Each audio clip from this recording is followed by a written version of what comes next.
Beebe.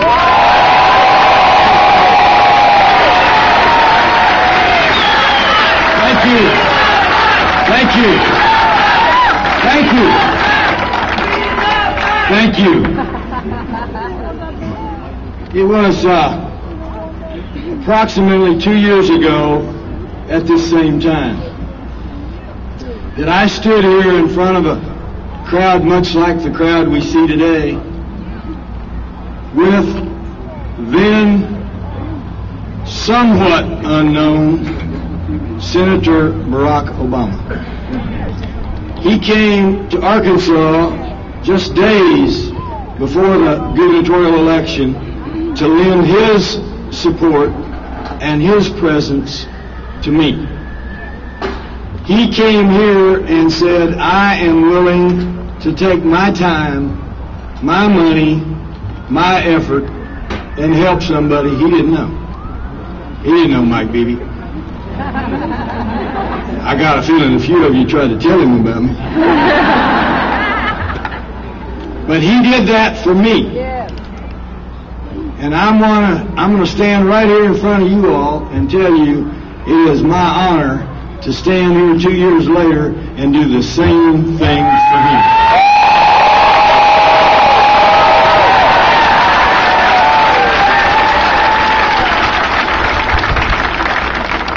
Now, you all know my style has not been, I'm not nearly as clever with a quip as my dear friend Marion Barry. And I'm not near the attack dog he is. He's about as good as I've ever seen. And you know, Vic can just bring things together so well with his eloquence that he can kind of tie it all up. And usually I try to concentrate on the positive rather than the negative. But once in a while, you got to point out some facts. I mean, it's not dirty if it's the facts.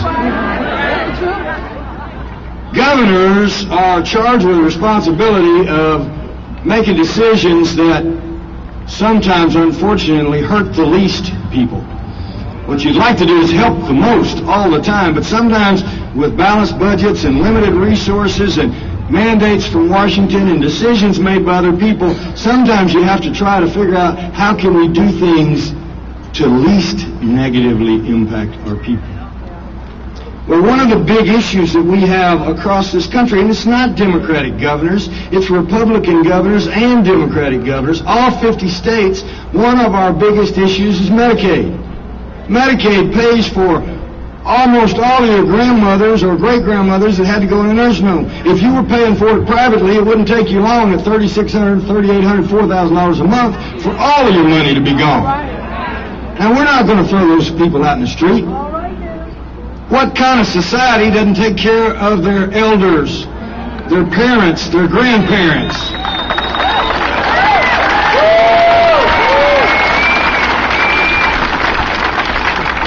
And so we struggle not just with nursing home payments, which is a huge part of Medicaid, but with prescription drugs and with physicians and hospital payments that Medicaid goes to for people who otherwise could never pay. So governors think about Medicaid. So when I saw, today I saw it, when I saw in the Wall Street Journal, of all papers, very respected but conservative newspaper, that other guy who's running against Barack Obama's plan, his health care plan would be paid for by cutting Medicaid, I said, we can't do that.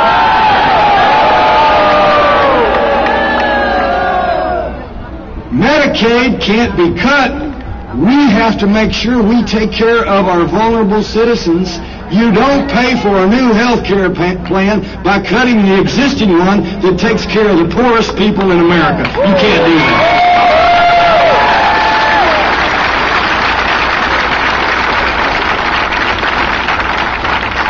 Now, both Congressman Berry and Congressman Snyder really hit the point I want to make. And up until a few days ago, I could say this with confidence: whatever they do up there, it's not going to hurt me and Ginger. We're going to be all right. We've saved money. We have our house. I'm not talking about the one that the people own. I'm talking about the one that serves them. We're going to be all right. Who's not going to be all right are these young, fresh, bright college students, these young professionals, these children, your grandchildren, the people who don't have it made, that are our fathers and our mothers and our uncles and our aunts, the whole segment of our society that we want to pass this baton to. Every generation of Americans has been able to pass on to their children a better America than they inherited from their parents. It's the American dream. It's what parents want for their children. We are in danger and jeopardy of breaking that string. We now have to change that more than ever. Tough decisions that call upon our people to make some sacrifices.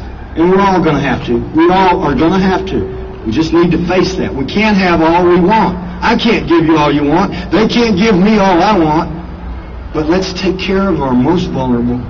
Let's prioritize where we are. And let's make some decisions for the next generation, not just the next election.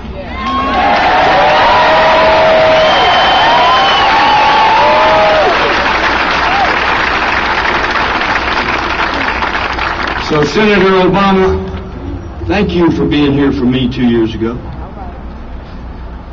We are here for you today.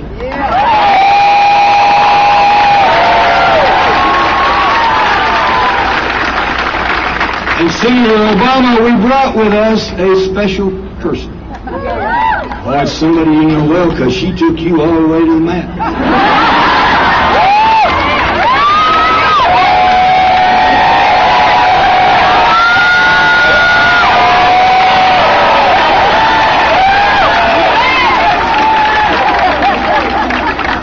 It's somebody who will be an ally for you in the halls of the United States Senate, speaking out with a voice loud and clear for those who could otherwise not speak for themselves. Somebody who understands what it means to provide leadership.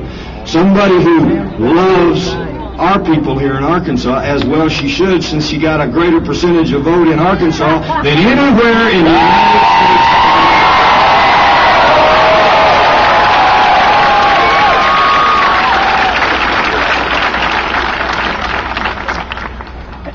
She and her husband, I remember his name,